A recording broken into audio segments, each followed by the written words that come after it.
Moi, Rembrandt. Les autoportraits de Rembrandt sont une aventure unique. Une recherche intense et incessante d'un homme sur sa propre image. D'un peintre qui, dès sa jeunesse, scrute les moindres expressions de son âme. On compte plus de 100 autoportraits. Grave, hilar, caché, déguisé ou fait unique, en compagnie de sa femme, Saskia, Rembrandt peint sans relâche, face à son miroir. S'il ne peint ou dessine, Rembrandt grave des eaux fortes. Autant de façades qui multiplient à l'infini le reflet d'un homme face à lui-même. Inexorablement jusqu'à la fin de sa vie, il se tourne vers son miroir. Il y voit un homme là, meurtri par la vie, seul et malade. Pourtant, au fond de ses yeux brillera toujours, pour nous, son regard de peintre. La famille. C'est avec un mélange d'amour et d'intense curiosité que Rembrandt observe les siens. Ses proches sont ses meilleurs modèles, qu'ils incarnent leur propre rôle ou qu'ils prêtent leurs traits à des personnages de l'histoire biblique mythologique. Il peint ses parents au seuil de la vieillesse. Il peint son unique fils avec tendresse. Mais il peint surtout les femmes de sa vie. Saskia, sa première femme, la seule qu'il épousera. Puis, Hendrich, devenue sa maîtresse, à la mort de Saskia. Il les peint heureuses, il les peint espiègles, il les peint inquiètes. Belles, parce qu'il les aime.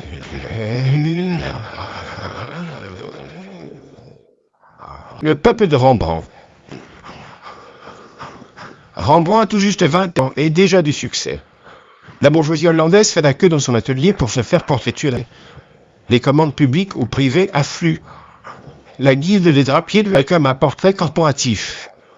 La municipalité d'Amsterdam, une toile exaltant l'esprit combatif du peuple hollandais.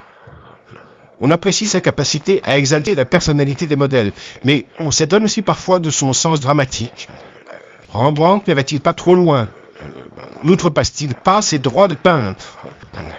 Mais Rembrandt vit, il n'a que faire de l'opinion des bourgeois.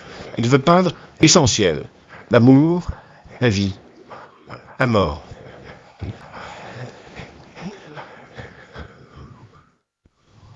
Rembrandt et la Bible. Fils d'un protestant et d'une catholique, Rembrandt se passionne pour l'histoire sainte. C'est dans la légende biblique qu'il puise les sources de son inspiration. Mais dans cette Hollande officiellement calviniste, les images pieuses sont interdites à l'intérieur des églises. C'est donc pour la bourgeoisie, alors en pleine expansion, que Rembrandt va peindre ses tableaux bibliques. Et c'est avec un incroyable sens dramatique qu'il met en scène certains épisodes de la vie des saints. Instants d'exaltation, de compassion, de violence, que Rembrandt nous donne à voir et à sentir.